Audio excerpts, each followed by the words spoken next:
Did I tell you before we get into the Wahlburgers? I got an idea. Hmm. I'm gonna make an alcoholic drink.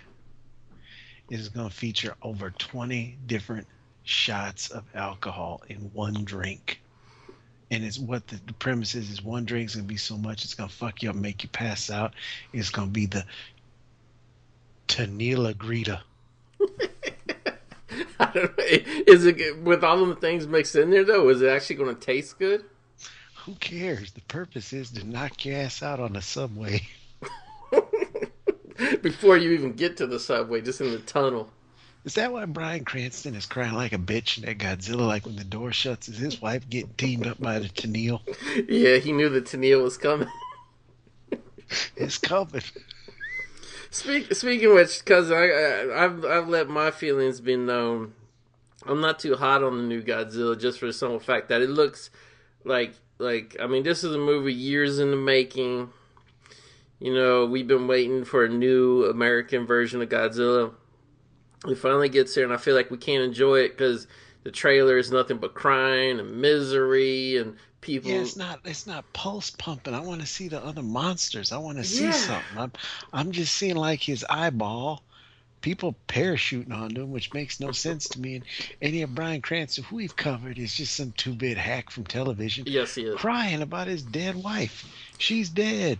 The And Tennille got her. Move on. well, and now the new trailer, you think, okay, it's the new trailer. We're going to see more Godzilla. We're going to see some monster fighting. The new trailer, we get all the same shots of Bryan Cranston crying, right? And we get introduced to some new characters played by Aaron Johnson and one of the Olsen twins who are actually in Avengers, I think, together. But in Godzilla, they play. You know, he's like a young army guy, and she's his girlfriend. And they're sad during the whole Godzilla crisis because he has to go with the army to go fight it. So they're separated. So there's a love story that's not even like a romantic love story. It's just a sad love story because they can't be together because Godzilla's keeping them apart. Yeah, Again, whatever happened to Godzilla just putting on his suit and smashing other monsters? whatever happened to Godzilla in a Godzilla movie? Yeah, like you're not seeing nothing. And Mm-mm. why would you parachute onto him? Well, you're not seeing anything, but it's like, why is what you are seeing, even though it's not Godzilla related? Like, okay, Bryan Cranston's wife dying, young army couple being separated. Like, you could make these into another movie. Like, you don't. I got a feeling they had some other movie like Saving Private Ryan 2 or some shit or Yeah, Silkwood Part 2. I don't know. They just CG'd some Godzilla effects into it. that's what it's starting to feel like. I mean, there is not. And the thing is this is coming just a year after Pacific Rim, which was all about like the pumping rock music, robots, monsters. Like let's kick some ass, and like this is like you'll never cry the way you will cry at Godzilla, and it's just like it's like shots of funerals and Bryan Cranston dropping to his knees and tears rolling out of his eyes. That's the whole trailer, and then at the end you hear a little. All them girls are gonna be going to it like Titanic because Yeah, they think exactly, Bryan Cranston's exactly. all vulnerable crying. Like when all these human dramas are being played out, I have a feeling we'll just see Godzilla like through the windows in the background. That's truthfully, that's probably what it is. I know, I know. And people are so dumb because this is what they did on The Evil Dead. Now they got, I don't know his name, Dim Sum Yuck or whatever. I don't say it to be racist. I don't know his name, the Toho guy. Mm-hmm. I'm very proud. This is a perfect adaptation. Probably, all right, cut. All right, let me go deposit my check for saying this. He's probably like honestly, he's probably saying that they probably won't even let him in the editing room to see the movie. He's probably standing out there with that rubber head and the janitor. We're ready to film the Godzilla scenes.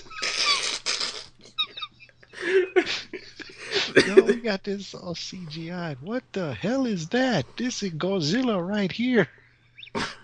He's like, I got my special effect. He got like hairspray and a lighter. I'll make the flame come out of his mouth. Old school Rick Baker effect.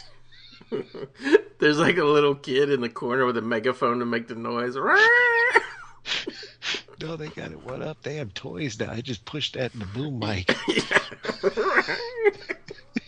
probably got like a sack with, I brought my kid's train set. Now it really looked like big, giant train wreck in movie. They got a class of fourth graders uh, repainting a giant rubber bat from Spirit Halloween store into Mothra. Or you get those little tanks you get on 4th of July that you light on fire before they blow up. We just light these and film them. It'll look like he blew it up with his breath. Those little paper ones Yeah. with the little plastic wheels on. Where's our ocean scene? I brought a whole pitcher of water. Sadly, that all sounds more entertaining than Bryan Cranston crying. It does. I mean, like seriously though. I mean, I know a lot of people like Jelly and Bird, also from Slow Hearing. These guys are like they're going crazy. Like they can't sleep They got at their night. tickets already. Yeah, they're. I mean, they're like yeah, like I mean, they can't even do their jobs at work. They're so excited. It's like, and it's like I understand you guys are the biggest Godzilla fans there are, but it's like Godzilla's not even a trailer for Godzilla. No, it isn't. It's like just some depressing movie. Yeah, and everybody's saying, "Well, this is what we always wanted. It's true realism," and it's just okay, I get if you were to treat every Godzilla movie like true. Like when he bashes the city, lots of innocent people are going to be dying, and yeah, their families will be sad and crying.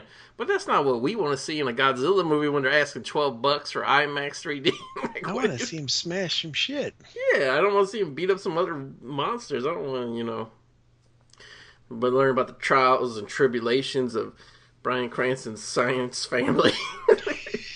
Him and his wife, the geologists who have been studying the Earth long enough to know that Godzilla's going to come out of the ocean. Yeah, man, you're covering it up. You're lying to me, and it's like, what the fuck? Yeah. The new trailer. He's like telling somebody it all happened so fast. He's like explaining what happened. It's like there's like 100-foot tall monster. Like I don't think you really need to explain what happened. I don't think you can cover that up long. It's gonna keep walking. Yeah. But I didn't get the first preview when you said all these planes. Yeah. And they're like, all right, whatever they say, and they all dive off. Now, here's what's stupid in the first sense. Number one, you're already on the ground. Go after his feet. Try to take him down. Number two, why would you fly all the way up to parachute? And number three, what's the point of a sneak attack if you're going down holding these fucking smoke bombs for a signal? I mean, Godzilla ain't that stupid. Well, supposedly, and nobody knows because nobody's seen the movie, but supposedly the big idea is you fly down with the flares, and then that will attract the other monsters to come fight Godzilla. It's like whatever's going on. But isn't he supposed to be the good guy to fight the other monsters? Well, you never know. This is Christopher Nolan. He produced this film. He might want to. That's why everybody's all crying. I'm surprised there's even sunlight in the trailer. Yeah, I know. Master genius Christopher Nolan turned everything gray, and people like the movie.